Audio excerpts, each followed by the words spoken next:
Hello friends, तो आज की वीडियो में आपको बताने वाला हूं कि माइक्रोसॉफ्ट एक्सेल में सर्चेबल ड्रॉप डाउन लिस्ट को कैसे क्रिएट करते हैं और काफ़ी इजी मेथड बताऊंगा। जितने भी एग्जिस्टिंग मेथड आप यहां देखते हैं माइक्रोसॉफ्ट एक्सेल में इस लिस्ट को क्रिएट करने के, बहुत काफ़ी डिफ़िकल्ट हैं और इजी टू अंडरस्टैंड नहीं है। मैंने ऑलरेडी यहां पर एक लिस्ट क्रिएट कर रखी है, तो इस लिस्ट में वो जितने भी यूज़र्स हैं सारे आ रहे हैं। बट अगर मैंने इस लिस्ट में से कोई यूज़र को सिलेक्ट करना है तो इट इज़ वेरी डिफ़िकल्ट। तो उसके लिए फॉर एग्जांपल यहाँ पे अगर मैं लिखता हूँ ऐसी ये है कि ये ऑटोमेटिकली इसने उसको फ़िल्टर कर दिया है जितने मेरे यूज़र्स हैं एज़ पर मैंने जो टेक्स्ट एंटर किया है। तो इसको हम बोलते हैं सर्चेबल ड्रॉप डाउन लिस्ट। तो इसको कैसे क्रिएट करना है उसके लिए मैं आपको काफ़ी इजी स्टेप्स बताऊंगा और आई थिंक ये वीडियो आपके लिए काफ़ी बेनिफिशियल रहेगी अगर आप इसको स्टेप बाय स्टेप देखेंगे। तो चलिए स्टार्ट करते हैं।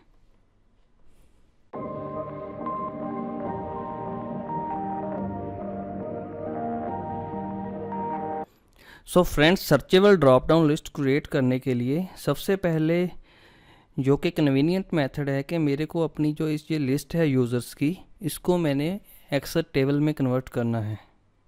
सो इसके लिए मैं क्या करूँगा, I will select this my list, control shift down arrow. तो मेरी सारी लिस्ट सेलेक्ट हो गई।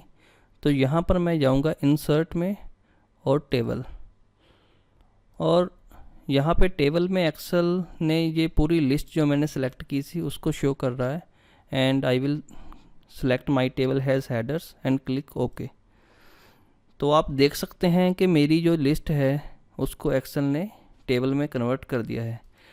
टेबल में कन्वर्ट करने का बेनिफिट ये है कि नेक्स्ट टाइम कभी भी मैं कोई नया यूज़र क्रिएट करता हूँ तो मेरे को फिर से अपना रेफरेंस चेंज करने की ज़रूरत नहीं रहती। माइक्रोसॉफ्ट एक्सेल ऑटोमेटिकली उस यूज़र को मेरी ड्रॉप डाउन लिस्ट में डाल देता है। ठीक है फ्रेंड्स। सो नेक्स्ट मैं क्या करूँगा, लाइक फॉर एग्ज़ाम्पल मैंने इस सेल में अपनी ड्रॉप डाउन लिस्ट मैं यहाँ पे लिख देता हूँ फिल यूज़र। ओके, तो इसको फॉर एग्ज़ाम्पल मैं यहाँ पे लाइक मैंने ब्रोजीना सेलेक्ट करना है। तो अगर मैं ब्रोजीना लिखूं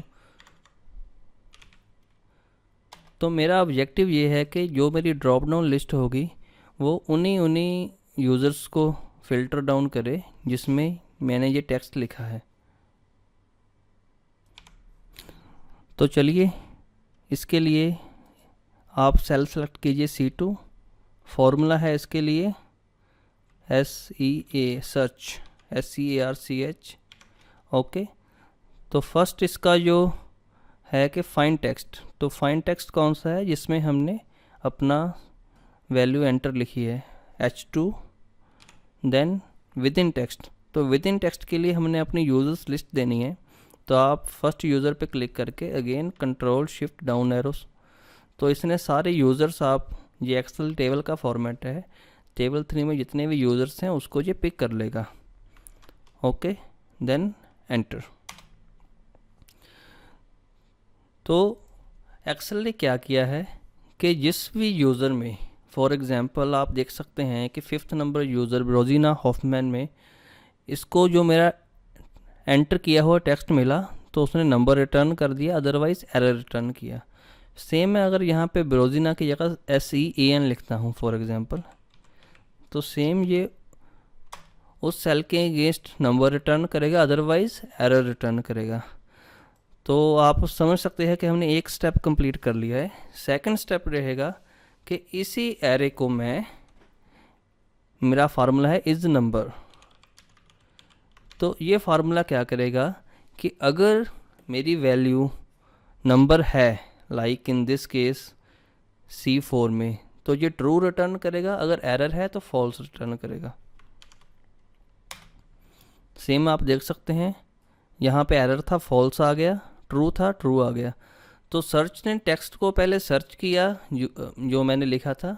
सेकंड फार्मूला था इज नंबर, इसने क्या किया कि जो भी मेरा नंबर है ये उसकी वैलिडिटी चेक करता है कि if that is number then true, otherwise false. तो फ्रेंड्स, नेक्स्ट फंक्शन जो हमने यूज़ करना है दैट इज़ फ़िल्टर। तो फ़िल्टर क्या करता है, आप लिखिए फ़िल्टर।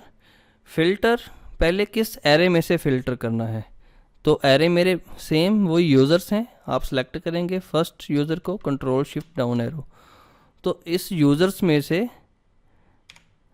सेकंड फिल्टर करेंगे यूज़र्स, और क्या इंक्लूड करना है। तो आपको आइडिया लग रहा होगा कि ये टोटल लिस्ट है, that is this one array, include this one जो मैंने ऑलरेडी बनाई है। तो जिसमें तो ट्रू होगा तो उसको वो इंक्लूड करेगा, जिसमें फॉल्स होगा उसको इंक्लूड नहीं करेगा, ठीक है। इफ़ एम्प्टी देन, जैसे फॉल्स में तो आई मीन अगर उसको वैल्यू मिलती ही नहीं है जो हम टेक्स्ट एंटर करेंगे, तो उसके लिए हम लिख सकते हैं नॉट फाउंड। ये डबल कोट्स में लिखना है क्योंकि ये टेक्स्ट है। अगेन आप एंटर कीजिए, तो आप देख सकते हैं कि जिस भी सेल में SEAN था, तो यहाँ पर 5 यूज़र्स हैं जिसमें ये वैल्यू थी, तो उसने उन 5 यूज़र्स को रिटर्न कर दिया है। तो हम अभी एक स्टेप और नज़दीक पहुँच गए हैं। फॉर एग्ज़ाम्पल मैं यहाँ पे एंड्रियो लिखता हूँ, NDREO, तो इन 3 सेल्स में एंड्रियो भी था, तो अगेन हम यहाँ पे SEAN लिख देते हैं। नेक्स्ट स्टेप हमारा हो सकता है कि आप देख सकते हैं कि ये इसने फ़िल्टर तो कर दिया, बट अभी जो हमारी लिस्ट है ये असेंडिंग ऑर्डर में नहीं है, तो उसके लिए भी एक फार्मूला नेक्स्ट है, आप फ़िल्टर के बाद लगा सकते हैं सॉर्ट, SORT, सॉर्ट लिखेंगे, एरे, काफ़ी ऑप्शंस हैं बट हम बाय डिफ़ॉल्ट ऑप्शंस को सिलेक्ट कर लेते हैं। तो अगेन इसने सेम उस एरे को सॉर्ट भी कर दिया है। तो नेक्स्ट अब हमारा फंक्शन जो हमने फॉर एग्ज़ाम्पल यहाँ पे searchable drop down list create करनी है, तो हमने क्या करना है, जस्ट डेटा में जाना है, यहाँ पे आपका ऑप्शन है डेटा वैलिडेशन, क्लिक करना है, इसको आपने लिस्ट को सिलेक्ट करना है, सोर्स में आपने दे देना है इक्वल टू दिस वन, ठीक है। बट आपकी लिस्ट तो बहुत लंबी है, तो उसके लिए एक फार्मूला होता है साथ में कि जितनी लिस्ट है उतने का ही हमारा ये जो सर्चेबल ड्रॉप डाउन है क्रिएट हो, आपने साथ में हैश लगा देना है और जस्ट ओके कर देना है। ओके, तो आप देख सकते हैं यहाँ पे सेम मेरी वैल्यू SEAN जो आ गई। अब मैं अगर यहाँ पे दूसरी कोई वैल्यू लिखता हूँ, अभी आप देखना एरर आएगा, उसका भी मैं आपको फंडा बताऊँगा कैसे दूर करना है, CLAIR। तो ये बोल रहा है this value doesn't match the data validation, तो उसके लिए आपको अगेन राइट क्लिक करके डेटा वैलिडेशन पे जाके यहाँ इग्नोर ब्लैंक को हटा देना है, और एक एरर अलर्ट है जो हमारा यहाँ पे, इसको हटा देना है, और यहाँ पे आप कर दीजिए ओके।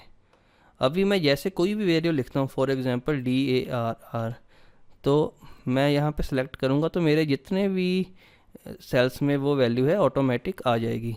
तो आप देख सकते हैं कि मैंने सिर्फ एक फार्मूला से अपना सर्चेबल ड्रॉप डाउन लिस्ट को हमने क्रिएट कर दिया है। सो फ्रेंड्स, आई होप ये एक छोटी सी वीडियो जो कि काफ़ी इजी मेथड है सर्चेबल ड्रॉप डाउन लिस्ट को क्रिएट करने का, आपको अच्छी लगी। सो अगर ये वीडियो अच्छी लगी तो please subscribe to my channel, like the video, and if you have any query you can write in comments. Thank you very much.